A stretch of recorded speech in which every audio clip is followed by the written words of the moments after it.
She stood there in her simple dress and worn sneakers, watching her fiancé's family climb into their luxury cars while his mother handed her a bus pass. "The wedding venue is quite far, dear," Margaret said with that fake smile. "I thought this would be more suitable for someone in your situation." But 3 hours later, when that helicopter touched down in the country club parking lot, and she stepped out in her grandmother's vintage Chanel, Margaret's face went white as her tennis skirt. Before we dive into this story that proves you should never judge a book by its cover, hit that subscribe button and ring the notification bell. Trust me, you're going to want to hear every single detail of what happened when the truth about Diana's real identity came out. Let's get into it. You know how they say, money talks, but wealth whispers? Well, Diana Thompson learned the hard way that some people only hear the talking, never the whispers. This is the story of Diana, and how one family's wedding day humiliation changed everything she thought she knew about love, loyalty, and letting people show you who they really are. It started 6 months earlier when she was 28, working as a social worker in downtown Chicago. She'd wake up at 5 a.m., take the blue line to work, and spend her days advocating for families who reminded her of her own humble beginnings. Diana believed in doing the work that mattered, even if it didn't pay much. She'd grown up understanding that your worth wasn't measured by your bank account, but by the lives you touched. Her grandmother had raised her with stories about dignity, about carrying yourself with grace, no matter what others assumed about you. That's the kind of character she thought mattered until she met James Wellington. She was at a coffee shop near her office, laptop out, working on a case file when this guy in a crisp navy suit accidentally knocked over her coffee with his briefcase. "Oh my God, I'm so sorry," he said, immediately flagging down the barista. "Please, let me buy you another one. And maybe something to eat? I feel terrible." "It's okay, really," Diana laughed. "Happens to the best of us." "I'm James," he said, extending his hand with this genuine smile. Diana. James Wellington was everything her world wasn't. Ivy League educated, worked at his family's investment firm, drove a BMW.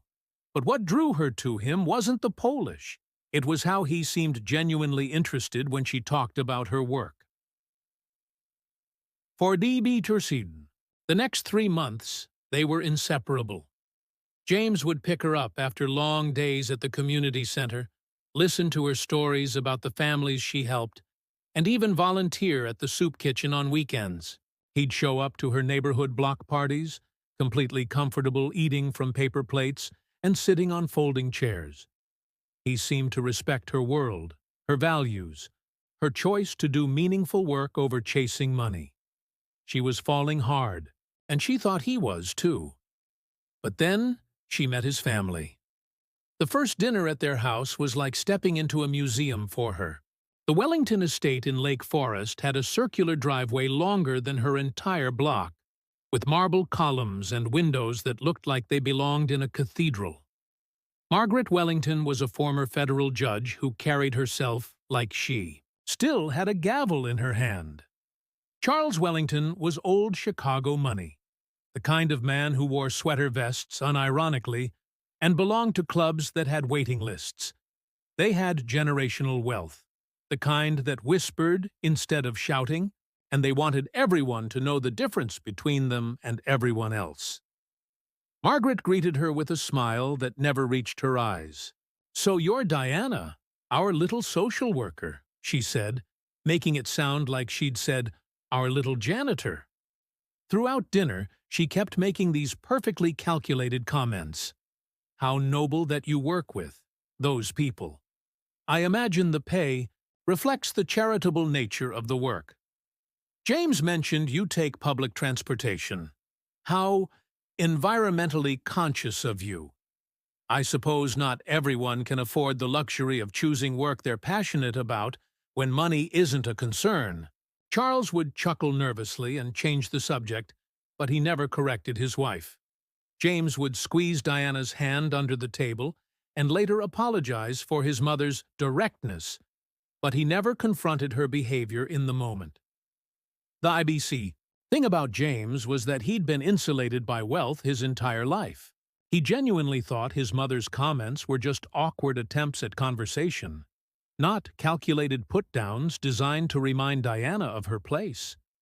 But Diana loved him, so she kept trying. She brought homemade cookies to their next dinner, complimented Margaret's art collection, and asked Charles about his golf game. She told herself that love would be enough, that they'd eventually see who she really was beneath their assumptions about her bank account. Then James proposed to her. He took her to the Lincoln Park Zoo, where they'd had one of their first dates, got down on one knee by the penguin exhibit, and presented her with his grandmother's ring, a simple but elegant solitaire that meant more to her than any flashy diamond ever could. For about 2 weeks, she thought she was living in a fairy tale. Then they went to tell his parents, and Margaret's first words were, "Wonderful. We'll need to have the lawyers draw up a prenuptial agreement immediately." She said it like she was discussing the weather, like it was the most natural thing in the world. James shifted uncomfortably, but said, "Mom, we haven't even talked about—" "Oh, darling, it's just standard practice. Nothing personal." That night, Margaret called Diana directly. "Diana, dear, I hope you understand this isn't about you personally. It's just that James has worked so hard to build his portfolio, and with your situation, well, we want to make sure everyone's interests are protected." The prenup arrived 3 days later, and it was brutal. All premarital assets remained. Separate property, including James's trust fund and inheritance, Diana would receive a maximum of $50,000 in alimony. Regardless of marriage length, she had no claim to any business interests or real estate. There was even a clause about maintaining family reputation and social standing. James sat there while his mother's lawyer explained each clause to Diana, nodding. A law like this was all perfectly reasonable. "It's just a formality, babe," he whispered to her. "My mom's just being careful." But it wasn't just a formality to Diana. It was a legally binding document that said she was a gold digger, a fortune hunter, someone who needed to be protected against. It meant they saw her as a threat to be contained rather than a woman to be welcomed. She signed it anyway. She signed it because she loved James, because she wanted to prove she wasn't after his money, and because a small part of her had started to wonder if maybe she really was reaching above her station. She signed it with tears streaming down her face, while Margaret watched with the satisfied smile of a woman who'd gotten exactly what she wanted. 2 weeks before the wedding, everything changed for Diana. Her father, Robert Thompson, had raised her as a single dad after her mother died when Diana was 12. He worked what she thought were odd jobs. Sometimes he'd disappear for weeks, consulting for various companies, but he'd always return with stories and enough money to keep them comfortable in their small apartment.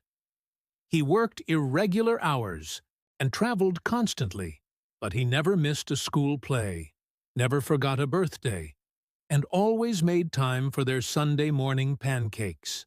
He taught her that character mattered more than cash, that respect was earned through actions, not inheritance, and that the measure of a person was how they treated those who could do nothing for them. Her dad was her hero, her best friend, and her biggest supporter. So when he collapsed at work from a heart attack, her world stopped. She spent 3 days in the ICU holding his hand, with James bringing her coffee and holding her while she cried. On the 3rd night, her dad squeezed her hand and whispered, "Baby girl, after I'm gone, call Sarah Martinez at Goldman Sachs. Tell her Robert Thompson sent you. She'll explain everything." He died 2 hours later. The funeral was small and simple, held at the community center where Diana worked. About 50 people showed up. Neighbors, co-workers, some of the families Diana had helped over the years. James and his parents came, and Diana noticed Margaret looking around with barely concealed disdain at the folding chairs and grocery store flowers. A week after the funeral, she finally worked up the courage to call Sarah Martinez. "Diana Thompson? Oh my goodness, I've been waiting for your call. Can you come in tomorrow? There are some things about your father's estate that we need to discuss." "Estate?" Diana almost laughed. "My dad didn't have an estate. He barely left. Enough to cover his funeral expenses. Ms. Thompson, I think you'd better come in." The next day, Diana sat in a conference room on the 47th floor of a downtown skyscraper while Sarah Martinez spread documents across a mahogany table. The first thing she saw was a newspaper clipping from 1995. Local tech entrepreneur sells startup for $50 million. The photo showed a younger version of her father, shaking hands with executives from Microsoft. "Your father was one of the early pioneers in database management software," Sarah explained. "He sold his first company in the 90s, started 2 more, sold those as well. But he was particular about how he wanted to live his life." There were more documents, more photos, more articles. Her father had quietly built and sold 3 different tech companies over 20 years. He'd been featured in Forbes, spoken, at conferences, advised other startups. He was worth approximately $40 million when he died, Diana. After taxes and various charitable donations he'd made over the years, donations Diana was just learning about, she was looking at an inheritance of $28 million. $28 million. She thought about that prenup sitting in the Wellington family safe, the one that protected James's assets from her potentially grasping hands. That night, she sat James down and told him everything. He was shocked, hurt, confused. "Why didn't you tell me your dad was wealthy? Why did you let my family treat you like what, James?" she asked quietly. "Like what did they treat me like?" He couldn't finish the sentence, but they both knew the answer. "I wanted to see who you really were," she said, "who your family really was. I wanted to know if you'd love me when you thought I had nothing to offer but myself." The realization hit him like a physical blow, and she could see him replaying. Every interaction, every dinner, every conversation where he'd failed to defend her. The next family dinner was their engagement celebration. Diana didn't announce her inheritance. She just dropped subtle hints. "I might take some time off work after the wedding. I've got some family business to handle. My father's financial advisor wants to meet with me about some investments. I'm thinking about establishing a foundation in my dad's memory." Margaret barely looked up from her salmon. "How nice, dear. I'm sure whatever little fund your father left will be put to good use." That's when Diana pulled out the bank statements. The table went completely silent. James's jaw dropped. Charles choked on his wine. Margaret's fork clattered to her plate. Are these numbers correct?" Margaret stammered, her usual composure completely shattered. $28 million, Diana confirmed calmly. "My father was Robert Thompson, the founder of Data Stream Solutions, CloudBridge Analytics, and Tech Forward Industries." Charles's eyes widened in recognition. "Robert Thompson? The Robert Thompson? My firm tried to recruit him for years. He was a legend in the tech industry." What happened next was almost comical. The family's entire attitude shifted, like someone had flipped a switch. Margaret started backtracking on every comment she'd ever made about Diana's situation. "I always sensed there was more to your family than met the eye, dear." Charles suddenly wanted to hear all about her father's business strategies and investment philosophy.